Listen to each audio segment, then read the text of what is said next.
aku, semua milikku, ku serahkan padamu Tuhan.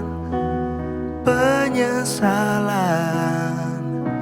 dan kebanggaan, suka dan duka, semua ku serahkan.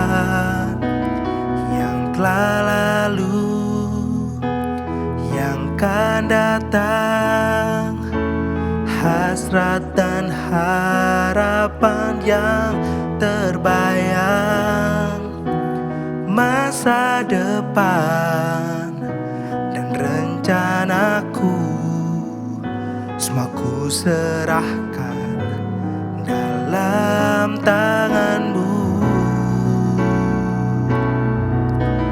Ku persembahkan hidupku kepadamu Tuhan. Untuk kemuliaan-Mu ku berikan hidup ini sebagai persembahan yang berkenan padamu.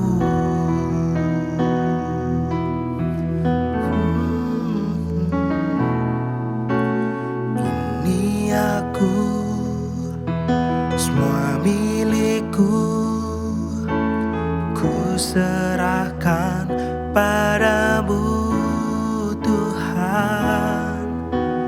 Penyesalan dan kebanggaan, suka dan duka, semua ku serahkan. Yang telah lalu, yang akan datang, hasrat dan harapan yang terbayang, masa depan dan rencanaku, semua ku serahkan dalam tanganmu. Ku persembahkan hidupku kepadamu Tuhan. Untuk kemuliaan-Mu ku berikan hidup ini sebagai persembahan yang berkenan padaku. Persembahkan hidupku kepadamu Tuhan. Untuk kemuliaan-Mu ku berikan hidup ini sebagai persembahan yang berkenan padaku. Persembahkan hidupku kepadamu Tuhan. Untuk kemuliaan-Mu ku berikan hidup ini sebagai persembahan yang berkenan padamu, yang berkenan padamu, yang berkenan padamu. Oh, oh. Ku persembahkan hidupku Tuhan kepadamu Yesus Tuhan. Oh, oh. Yesus.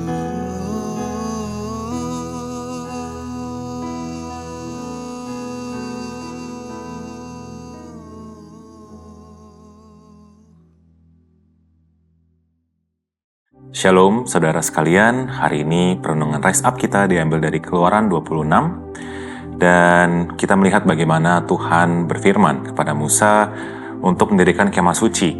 Dan begitu detailnya Tuhan menjabarkan setiap ukuran, bentuk, warna, dan sebagainya, saudara. Dan ada satu bagian menarik yang mau saya highlight pada hari ini, yaitu di ayat yang ke-11.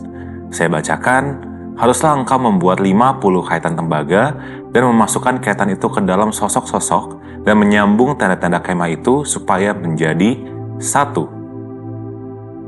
Kaitan tembaga ini menyambungkan tanda-tanda kemah yang tadi banyak bagian itu, saudara, sehingga menjadi satu.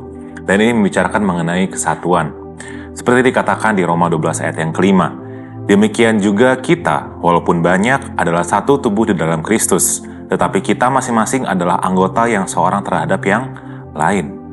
Kemah suci memiliki berbagai macam bagian, tapi perlu ada kesatuan dari setiap elemen di kemah tersebut. Bayangkan saudara kalau misalnya setiap elemen mau berdiri sendiri masing-masing, mungkin dengan warnanya yang berbeda setiap bagian, setiap fungsi punya fungsi berbeda-beda, yang nggak ada benang merahnya saudara, yang nggak ada tarikan tujuan utamanya, nggak ada. Bayangkan bagaimana se-chaos apa, sekacau apa kemah suci yang ada. Tapi di sini Tuhan menyambungkan semuanya segitu detailnya untuk punya kesatuan yang pada akhirnya berfungsi menjadi suatu kemah suci di mana Tuhan hadir. Hadirat Tuhan ada di kemah suci tersebut. Dan seperti halnya kemah suci, saudara, kita juga mempunyai fungsi yang berbeda-beda. Kita adalah anggota tubuh yang berbeda, tapi kita perlu ada kesatuan. Jadi satu di dalam tubuh Kristus, sehingga kita berfungsi bukan sesuai dengan fungsi masing-masing lagi, tapi kita berfungsi seperti apa yang Tuhan inginkan, yaitu untuk membawa kemuliaan bagi nama Tuhan. Dan kesatuan di sini pastinya saudara bukan berbicara mengenai kalau begitu kita mau menghilangkan ciri khas dari masing-masing individu, misalnya karunia, karakter, skill, kita menghilangkan lah biar kita pokoknya ikut aja, kita nurut aja seperti apa yang diinginkan. Bukan seperti itu saudara, tapi bagaimana kita membawa keunikan kita, panggilan kita ke dalam satu tubuh ini sehingga kita punya tugas yang berbeda-beda tetapi saling melengkapi dan pada akhirnya bisa menjawab panggilan Kristus untuk dunia ini saudara.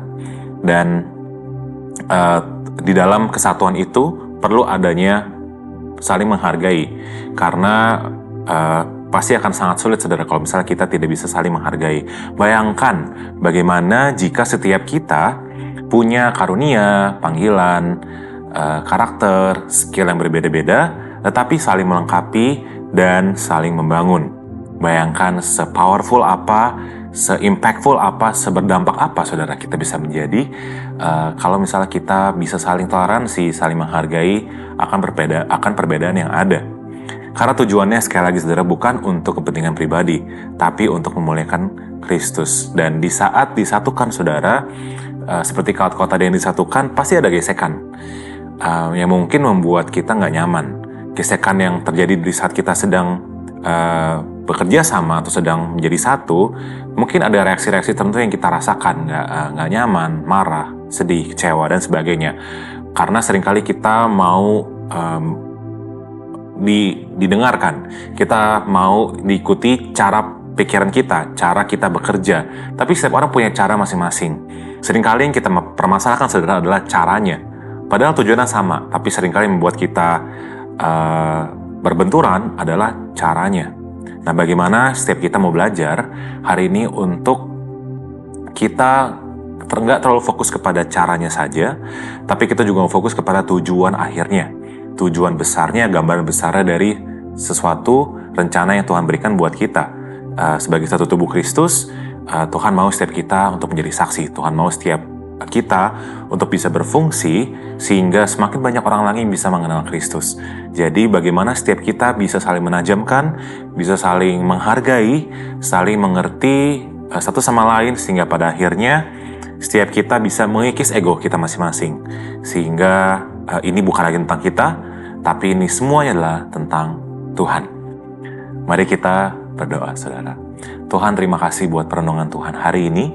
Kami belajar Bapa seperti kemah suci yang Tuhan dirikan, yang Tuhan berikan perintah, berikan aturan. Kami juga mau belajar Tuhan untuk punya kesatuan hati, untuk mengerti kalau kami diciptakan berbeda, punya panggilan berbeda, tapi semuanya untuk satu tujuan, yaitu untuk memuliakan nama-Mu Tuhan. Ajar kami Tuhan untuk bisa mengikis ego kami, untuk bisa mengutamakan kepentingan Tuhan, bukan kepentingan kami.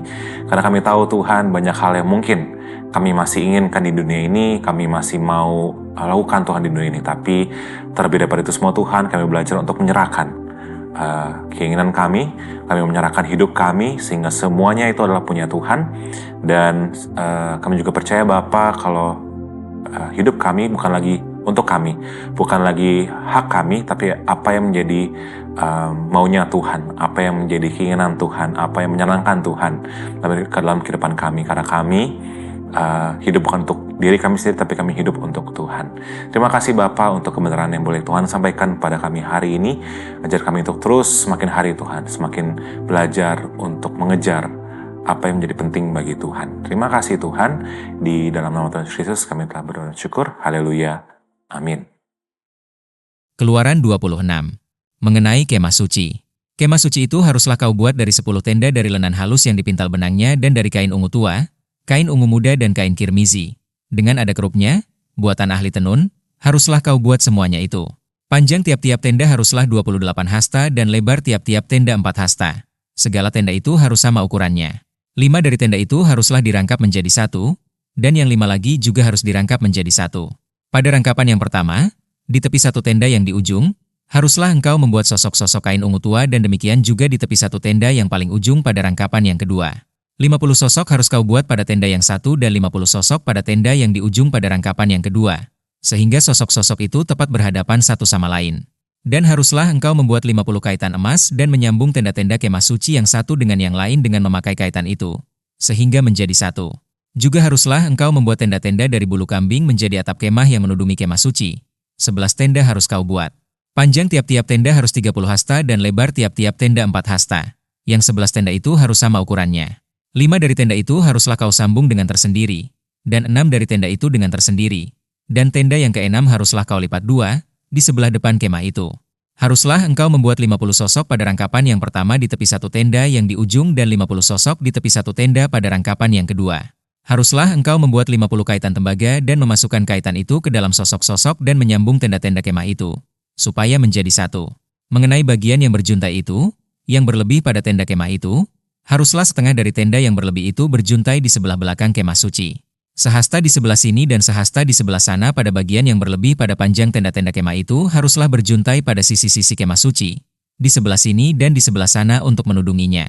Juga haruslah engkau membuat untuk kemah itu tudung dari kulit domba jantan yang diwarnai merah, dan tudung dari kulit lumba-lumba di atasnya lagi.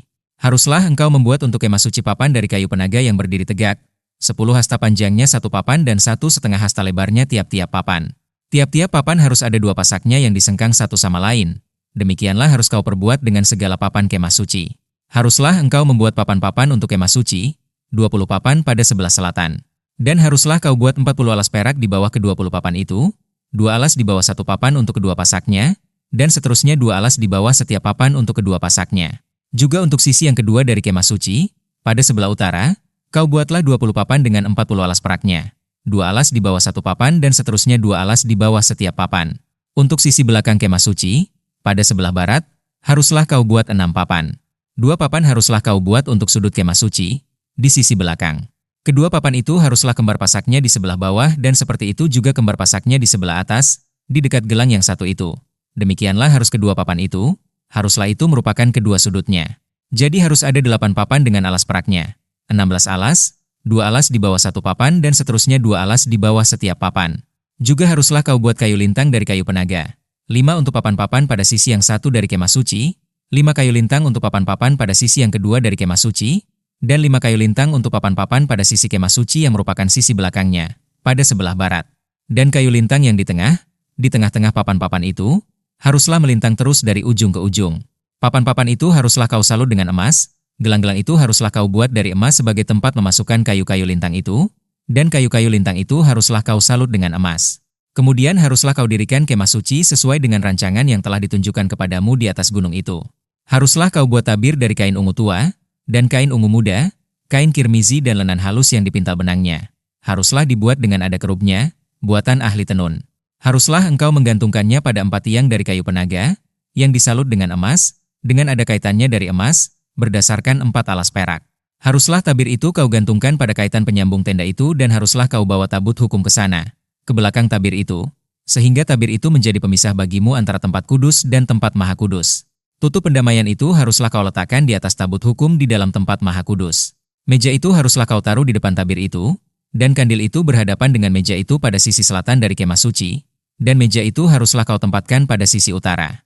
Juga haruslah kau buat tirai untuk pintu kemah itu dari kain ungu tua, kain ungu muda, kain kirmizi dan lenan halus yang dipintal benangnya, tenunan yang berwarna-warna. Haruslah kau buat 5 tiang dari kayu penaga untuk tirai itu dan kau salutlah itu dengan emas, dengan ada kaitannya dari emas, dan untuk itu haruslah kau tuang 5 alas dari tembaga.